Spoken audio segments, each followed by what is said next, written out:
진짜 생각도 못했어요. 1년 동안에는 내가 다시 등산을 할 수 있으리라고 생각을 못했어요. 그 정도로 거의 자포자기를 했었는데, 계단을 조금씩 올라지니까 한 2층, 3층 긴 거 한번 도전해보자. 그때 산 밑에 살았는데, 산이 올라가는데 한 20분 정도 걸리는데, 사실 올라가는 거는 갈 수 있겠는데 내려오는 게 좀 무서운 거예요. 한 20분 정도 올라갔다가 어떻게 했냐면, 이제 내려올 때는 에라 모르겠다, 그냥 20분 난간 잡고 후진으로 내려오자. 그냥 후진으로 내려온 거예요. 그걸 하게 됐을 때, 그때부터 이제 기하급수적으로 이제 거리가 늘어나기 시작하더라고요. 안녕하십니까, 후쌤입니다. 오늘은 무릎에 대해서 말씀드릴 겁니다. 여러분들 아시는 분들은 아실 거예요. 제가 무릎이 안 좋아서 그걸 해결하기 위해서 카약도 시작하고 계단 오르기도 하고 그러면서 점점 극복해 나갔다는 거. 그래도 아직 제 무릎이 완전하진 않아요. 제가 무릎을 어떻게 재활하고 어느 정도까지 끌어올렸는지 이 부분에 대해서 말씀드릴까 합니다. 무릎이 안 좋아져 보신 분들은 아실 거예요. 나이가 들어서 안 좋아졌거나 어느 순간부터 점점 무릎에 기능이 문제가 생긴 분들은 아실 거예요. 서서히 계속 점점 안 좋아진다는 거를. 한순간에 안 좋아지기보다는 어느 순간 계단을 내려가는데 소리가 난다거나 시큰시큰하다거나 뭔가 전에는 매끄럽게 돌아갔는데 좀 붓고 통증이 느껴지고, 통증의 시간이 자꾸 더 지속되고 이러면서 이거 이래서는 안 되겠는데 불안감이 드는데, 그게 멈추지 않고 점점 관절의 기능이 떨어져 버립니다. 그래서 나이가 들어서 무릎이 안 좋아진다, 닳아버린 연골은 재생이 안 된다, 퇴행성이다, 이런 말들로 인해서 이걸 고칠 수 없다 생각하고 마음을 닫아 버리는 분들도 많아요. 저 역시도 그랬어요. 무릎이 딱 안 좋아지기 시작하니까 삶의 반경이 확 좁아져 버리더라고요. 저도 서서히 나빠지다가 어느 순간 굉장히 통증에 시달리면서 사진도 계속 찍어보고 할 수 있는 치료를 다 강구를 해봤는데 점점 안 좋아지는 거예요. 나중에는 통증 때문에 거의 걸을 수가 없어서 목발을 짚고 다녔고 오래 서 있을 수가 없어요. 그래서 제가 치료실에서는 앉아서 치료하고 한 1분 정도를 서 있기가 힘들었어요. 너무 급격하게 안 좋아지니까 저도 너무 당황스럽고, 제가 할 수 있는 방법들을 하고 그걸 잘 해결하는 분한테 가서 치료도 받아보고 했는데 안 되니까, 그게 한두 달 지속된 게 아니고 한 1년, 2년 지속돼 버리니까 사람이 반경이 좁아지잖아요. 활동이 줄었어요. 심장을 쓰는 일이 줄었기 때문에 심장 약화 증상이 옵니다. 혈액순환이 안 되고 몸이 건조해지기 시작하더라고요. 그래서 소위 말하는 요즘 얘기하는 저속 노화에 반대, 내 몸이 급속도로 노화된다, 노화란 게 이런 거구나. 온몸이 혈액순환이 안 되니까 각질이 일어납니다. 건조하고 피부에서 이렇게 비늘이 날리는 거죠. 혈액이 여기까지 안 가니까 피부 표면이 마르고 벗겨지는 거예요. 그리고 시력이 떨어지고 피부가 푸석푸석해지고 잠이 오지 않고 심장이 벌렁벌렁거리고. 그래서 무릎이 중요한 겁니다. 활동 반경이 줄어버리고 활동의 움직임의 강도가 줄어버리니까 심장을 그만큼 쓰지 않게 되고, 모든 혈액순환이 줄었을 때 그 결과를 한마디로 요약하면 노화입니다. 혈액순환 저하의 결과로 기능 저하가 계속 생기는 거예요. 소위 말하는 우리가 무릎에 문제가 생겼을 때 쓸 수 있는 치료들, 시중에 떠돌아다니는 이 보조제들, 그런 거 제가 하나하나 계속 공부해 가면서 다 적용을 시켜봤어요. 반응이 없어요. 안 돌아와. 외부적으로 할 수 있는 약침, 치료, 뜸 다 해봤어요. 근데 잠깐 효과가 있긴 한데 크게 보면 계속 기능이 떨어지는 거예요. 이거 어떡하지? 시간이 너무 길어지니까 진짜 우울해지더라고요. 이제 그때부터 막 수술을 알아보기 시작했어요. 어떻게든 걸어야 되니까. 이 수술을 하면 이게 돌아올 수 있을까? 조사를 해봤을 때 다 부정적이에요. 수술 후에 안 좋은 경우들이 너무 많은 거예요. 걷지는 못하겠고. 그때 이런 생각이 들더라고요. 무릎이 안 좋아서 어쩔 수 없이, 혹은 무릎을 내가 보호하기 위해서 조심하고 행동 반경을 줄여온 게 더 문제가 되지 않았을까라는 생각을 하게 됐습니다. 그 가정을 하고 보니까 내 근육이 약화된 연골은 어떻게 할 수 없지만 그 주변에 근육을 강화하고 인대는 강화할 수 있다. 그러면 어떻게 움직임을 확보를 할까? 그리고 사용량이 줄어든 이 심장의 활동력을 어떻게 높일까? 그 방법을 찾아서 계속 고민을 하게 됐어요. 첫째로 제가 너무 못 걷고 목발 짚고 걸어도 활동량이 안 나와요. 왜? 하체를 그렇게 많이 쓰지를 않으니까. 이게 상체로 지지를 해버리니까. 그래서 제가 첫 번째로 어떻게든 걷는 거, 평지 걷는 거를 내가 극복을 해야겠다. 평지를 1시간 걸어낼 수 있다면 혹시 문제 해결의 실마리를 찾을 수 있지 않을까. 일단은 걸을 수 있어야지 생활에 제약이 없어지거든요. 일단 못 걸으니까 이건 모든 게 다 브레이크예요. 어디 외출하기가 딱 싫어집니다. 목발을 짚고 어디 어디에 가면 불편하고 좀 거슬려요. 그리고 기분이 그렇게 좋지가 않아. 멀쩡하게 잘 걸어 다니던 사람이 그렇게 다니는 게 쉽지가 않거든요. 그래서 제가 생각해냈던 게, 운동을 많이 하는 사람들은 알 거예요. 니 브레이스라는 게 있어요. 이게 뭐냐면 스노보드나 웨이크보드, 점프를 해서 착지를 하고 익스트림한 운동을 할 때 무릎이 이렇게 있을 때 이 상황에서 착지를 해서 충격을 주면 힘의 방향은 이렇게 가잖아요. 무릎 쪽으로 탈출하는 힘이 있어서 이 충격이 고스란히 이쪽으로 전달되는 게 아니고 여기에 다 몰려버려요. 그래서 좀 격한 스포츠를 할 때 꼭 니 브레이스를 해요. 여기를 이렇게 브라켓으로 잡아주고 여기를 브라켓으로 딱 잡아줘요. 그 다음 이 둘을 연결하는 힌지를 여기 하나 설치를 합니다. 비유하자면 외골격이죠. 기계적 장치로 이 힌지 역할을 하는 것을 외부에 별도로 마련을 하는 거죠. 바깥쪽 안쪽 두 군데다가. 그러면 여기서 땅에서 오는 충격이 이 브라켓에 전달이 돼서 이쪽으로 안 가고 힘 전달이 이쪽으로 가는 거예요. 부상률을 비교를 해봤을 때 한 6배 정도 차이 납니다. 재활을 할 때도 이걸 많이 사용을 하는데 재활 속도도 그 정도 차이가 나요. 이 니 브레이스를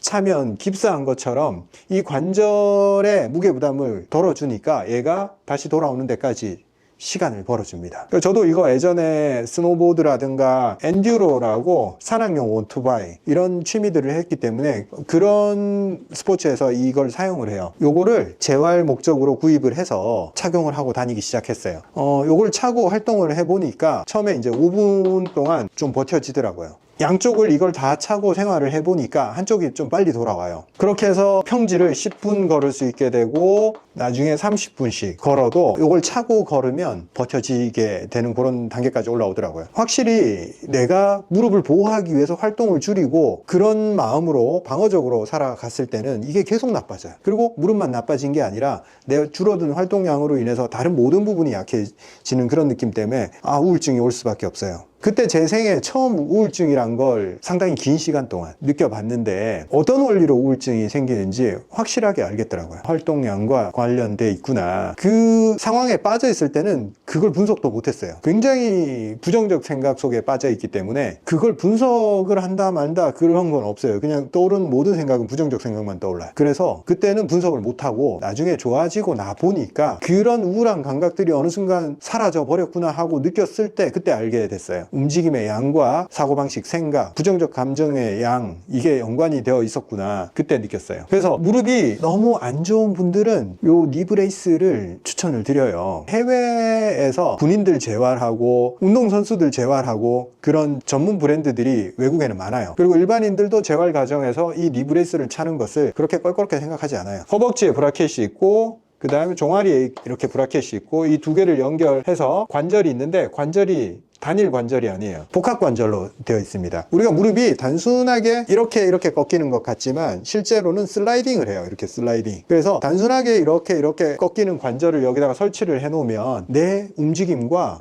맞지 않아요. 그래서 이런 슬라이딩 관절이 들어있거든요. 외국 제품들에는 외국 전문 브랜드를 사용하는 게 좋다 이렇게 말씀드리고, 이렇게 해서 제가 한 30분 정도 걷게 되고 하니까 이제 경사가 욕심이 좀 생기더라고요. 평지로 부하를 거는 데는 내 심박수나 근육에 작동하는 그 압력 자체가 로딩이 너무 적으니까 회복이 느리다, 조금 더 강한 자극이 필요하다라는 생각이 들더라고요. 그래서 아파트 입구에 현관에 5개짜리 계단이 있잖아요. 요거를 계속 반복을 했어요. 올라가고 뒤로 내려오고. 해보신 분들은 아시겠지만 올라가는 것도 충격이 없고 뒤로 내려와도 거의 충격이 없어요. 주로 앞으로 내려올 때 이 하중이 실리면서 충격이 있지, 올라가는 거는 생각보다 할만하다. 처음에 제가 평지를 30분 걸어도 계단 한 칸이 너무 힘들었어요. 계단에서 딱 올라갈 때 부하가 걸리면 그때 또 통증이 올라오니까 이거를 내가 하는 게 맞을까 아니면 이걸 피하는 게 맞을까 되게 고민이 많이 되더라고요. 그래서 그 고민에 대한 해결책으로 그래,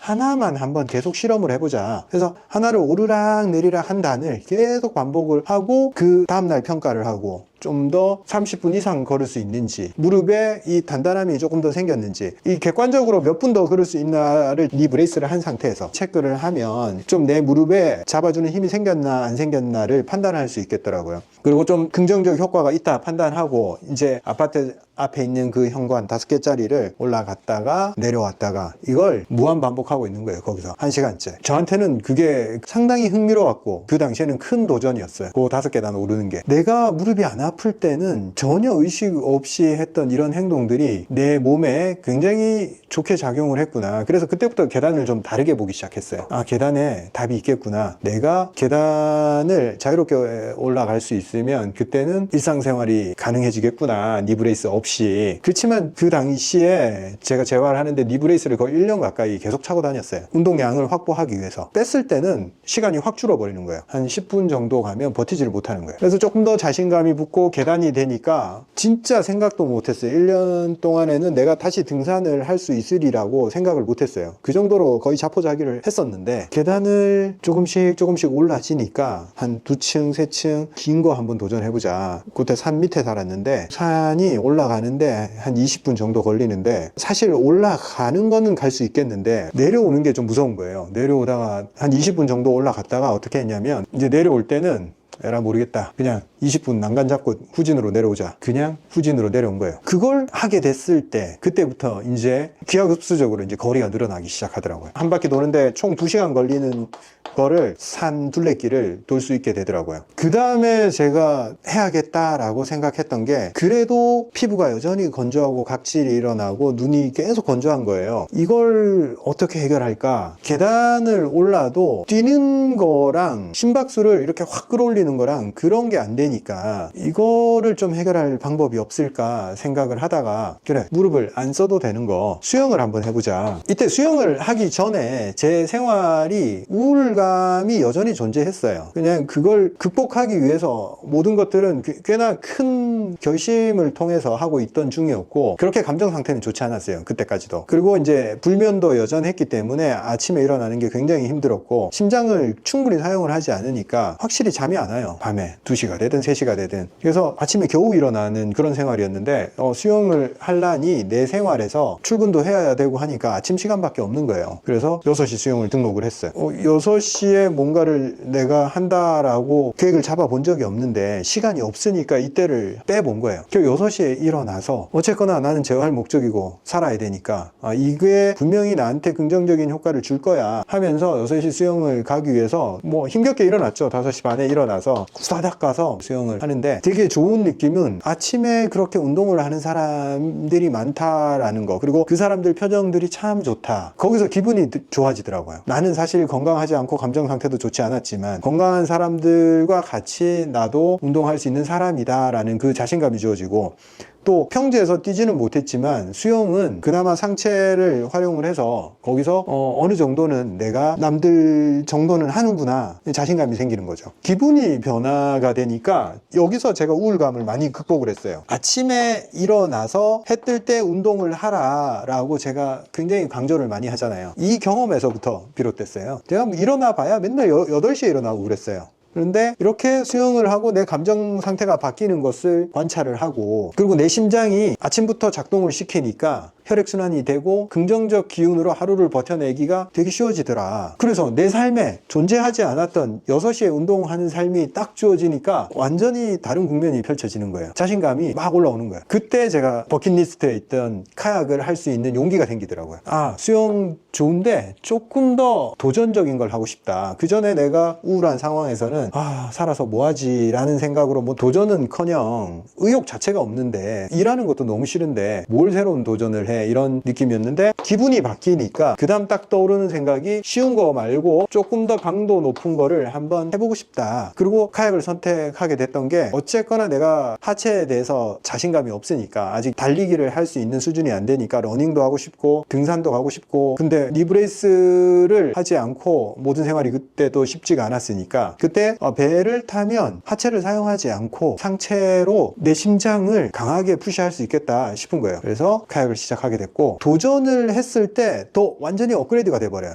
나 가능한 사람이었어. 내가 생각을 한 걸 이뤄낼 수 있는 사람이었어. 이런 게 주어지더라고요. 우울은 어느 순간 완전히 사라졌고, 도전을 하는 과정에서는 내가 이전에 해보지 않았던 종류의 스포츠, 물에 빠져서 다시 올라와야 되고 파도를 이겨내야 되고 1시간씩 패들링을 해야 되고, 그리고 그 와중에서 균형을 잡을 수 있어야 되는 그런 조건들 속에 뭐가 존재하냐면 두려움이 그 운동상에서 많이 존재를 해요. 많은 분들이 이런 얘기를 해요. 제가 수영을 한번 해보시자 얘기를 하면 저 물이 두려워서 어릴 때부터 물 근처도 안 갑니다. 수영 전 못해요. 그냥 누구나 어떤 운동을 할 때 자기 속에 두려움이 존재합니다. 계단 오르기를 할 때도 많은 분들이 자기 속에 있는 두려움 얘기를 해요. 충분히 이해가 갑니다. 사람마다 가진 두려움은 제각각이에요. 근데 누구나 두려움이 있어요. 얼마나 많은 두려움을 가지고 있냐 그 차이일 뿐이지. 근데 제가 도전을 했을 때 발견했던 부분은 평이한 운동이 아니고 뭔가 극복을 해야 되는 운동 속에는 두려움을 극복하는 그 연습이 존재한다. 그리고 모든 두려움은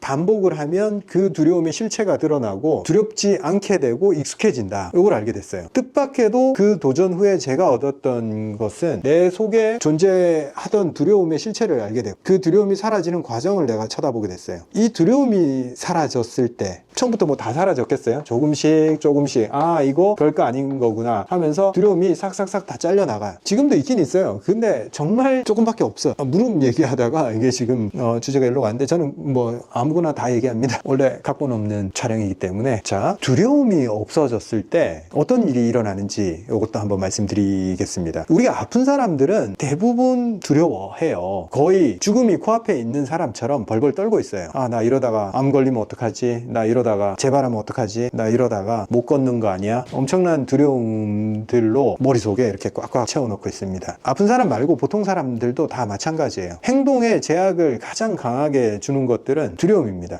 내가 이 기획안을 상사한테 줬을 때 가장 문제는 뭐냐면 안 좋은 소리 듣는 게 그게 가장 두려운 거예요. 그래서 망설이고 자신감 있게 내놓지를 못합니다. 그리고 어떤 일을 시작을 할 때 미루고 한 발짝을 못 떼는 이유는 했다가 실패하면 어떡하지? 했는데 사람들이 놀리면 어떡하지? 심지어는 제가 책에서 봤는데 내가 너무 성공해서 내 친구들이 나랑 같이 안 놀아주면 어떡하지? 이런 두려움조차 존재합니다. 참 재밌죠? 인간의 두려움이라는 게 자기 속에서 계속 이야기를 지어내서 그걸 하지 말아야 될 이유들을 많이 가지고 있어요. 카약을 하다가 잘 죽지는 않아요. 왜냐면 구명조끼도 있고 주위에 동료도 있고 그렇기 때문에 국내에서 카약하다가 물에서 사고 나서 죽은 사람은 정말 굉장히 드뭅니다. 그렇지만 굉장히 와일드한 환경에서 물에 빠졌을 때 내가 제 시간 안에 올라오지 못하거나 아니면 겨울에 빠졌는데 저체온증이 온다거나 아니면 파도가 이렇게 1m씩 막 치는 상황에서도 카약을 탑니다. 바다에서. 그런 상황에서 동료가 나를 발견하지 못하면 죽을 수도 있다. 두려움이 존재하는 스포츠예요. 근데 실제 계속 반복을 하다 보면 그 두려움, 그 상황, 그걸 컨트롤할 수 있게 돼요. 그래서 내 안에 존재했던 원래 이러다가 어떻게 되는 거 아니야? 라고 생각했던 게 사실이 아니었다는 걸 알게 돼요. 그게 그대로 삶에 다 적용이 됩니다. 내가 삶에서 망설이면서 해야 된다라고 생각했던 것들 중에 내가 하지 못했던 것들, 그런 것들을 해도 된다라는 사실을 알게 됐습니다. 저 같은 경우에. 그래서 이때부터 제 삶이 진짜 많이 달라졌어요. 우리 서초보감 제품도 제가 구상만 하고 있으면서 한 발짝 떼지 못하고 있을 때였어요. 근데 저는 이 방향이 맞다. 이제 지금까지의 건강기능식품이나 이런 데 존재하지 않았던 나만의 방식으로 했을 때 분명히 이 소비자의 문제를 해결해 줄 수 있다라는 이론은 존재했지만 이게 이전에 존재하지 않았던 방식이기 때문에 이걸 과연 소비자가 좋아할까? 여기에 내가 비용을 얼마 투자했는데 이걸 실패하면 그 손해가 얼마일까? 이런 생각들에 사로잡혀서 한 발짝도 못 떼고 있었는데 카약을 시작하고 두려움이 사라지니까 새로운 어떤 기획을 하고 그걸 실현을 시키는 데 있어서 나한테 더 집중을 하고 내가 생각하는 게 맞으면 누군가도 그 사실을 알아줄 거야 라는 생각만 하는 거지 있지도 않은 실패했을 때 그 상황들 이런 것들이 별로 떠오르지를 않더라고요. 두려움이 제거가 되고 나니까. 그래서 똑같은 일을 하는 데 있어서 그냥 속도가 엄청 빨라지는 거예요. 망설이던 이유들이 사라져 버리는 거예요. 그래서 쭉쭉쭉쭉 이후부터 진도가 나가서 여러분들한테 이렇게 영상도 자주 찍어서 제가 말씀을 드릴 수 있는 거고 저희 제품들 라인업도 제가 구상한 대로 계속 빠른 속도로 출시가 되고 있고 그렇게 제 인생이 달라졌습니다. 어려움과 시련이 닥치면 그걸 너무 불행으로 받아들이지 말고 자연현상이 일어났으니까 그때 내가 뭘 할 수 있냐 거기에만 집중을 하자. 문제 해결에 기회가 주어졌다. 이렇게 생각하자 말씀드리는 게 1년의 제 경험에서 나온 말들입니다. 제가 정말 바닥까지 갔다가 내 문제들을 해결하는 과정에서 저는 너무 많은 걸 얻었어요. 다시 그 상황으로 들어가라 하면 정말 똑같이 우울할 거예요. 그렇지만 그 시련이 크고 깊었기 때문에 그걸 빠져나오는 과정에서 얻은 인사이트들이 훨씬 더 값지고 진하게 다가옵니다, 인생에서. 그래서 그걸 가지고 다른 문제들을 해결할 수 있게 되고, 이전에 가지지 못했던 시각도 가지게 되고, 분명히 인생의 시련이 닥쳤을 때 저는 과감하게 그건 기회다라고 말씀드릴 수 있습니다. 혹은 시련이 없는 삶을 살고 있다면 발전이 없다라는 것을 알아야 된다. 내가 현재 아프고 고통스럽고 불행하다 느끼고 힘들다면 이렇게 한번 생각해 보세요. 아프지 않았다면 내 삶의 우선순위가 어떻게 펼쳐졌을까? 근데 막상 아파보면 다 제외하고 나면 중요한 게 내 몸이구나, 내 감정 상태구나, 그걸 알게 됩니다. 외부적인 것들은 생각보다 중요하지 않구나, 나에 대해서 집중할 수 있는 그 기회가 찾아온 거예요. 그래서 내 안에 존재하는 그 문제들, 끊임없이 올라오는 그 두려움과 싸울 수 있는 그 두려움을 제대로 바라볼 수 있게 된 기회가 주어졌다라고 생각하고, 힘겹지만 하나씩 제거해 나갈 수 있는 장치들을 마련해서 개선의 방향을 찾아내야 됩니다. 쉽지 않아요, 누구에게나. 오늘 원래 무릎을 어떻게 재활시키냐 이런 주제에 대해서 제 개인적인 경험을 토대로, 무릎이 안 좋아지는 분들이 너무 많기 때문에 거기서 한 걸음 나아가기 위해서 가장 낮은 단계의 계단 한 칸, 평지, 급하게 생각하지 말고 내가 할 수 있는 그 낮은 단계에서부터 밟아 나가자. 그러면 그걸 무리하지 않게 계속 반복하면 그 다음 단계는 어떻게든 존재한다. 연골이 닳아서 내가 재생이 불가능하다, 그런 부정적 생각을 가지지 마세요. 연골이 없어도 멀쩡하게 걸어 다니는 사람 많습니다. 우리 인체는 그걸 대체할 수 있는 그 구조를 가지고 있어요. 충분히 주변 인대, 근육, 뼈가 강화가 되면 버텨낼 수 있습니다. 나 이제 답이 없어, 수술만이 답이야 라고 그런 식의 선택들을 하다 보면 계속 내리막입니다. 수술한다고 해서 생각보다 그렇게 드라마틱하게 어떤 반전을 시킬 수 있는 그런 게 나타나지 않아요. 그리고 제가 이렇게 재활을 하면서 꾸준히 무릎에 좋은 걸 섭취를 해야겠다 생각하면서 계속적으로 복용했던 그 레시피가 있습니다. 그거를 다음 시간에 제가 말씀드리도록 하겠습니다. 오늘 드리고 싶은 말 단 한 가지로 요약하자면, 시련이 닥쳤을 때 그걸 억지로 기회다라고 생각하는 게 아니라 그걸 극복하는 과정에서 정말 기회가 생깁니다. 여러분 삶에 나타난 그 시련들, 거기서 한번 기회를 발굴해 봤으면 좋겠습니다. 단순히 지금 너무 고통스러우니까 그걸 묻어버리기 위해서 그걸 기회로 생각하자가 아니에요. 진짜 기회가 들어 있습니다. 감사합니다.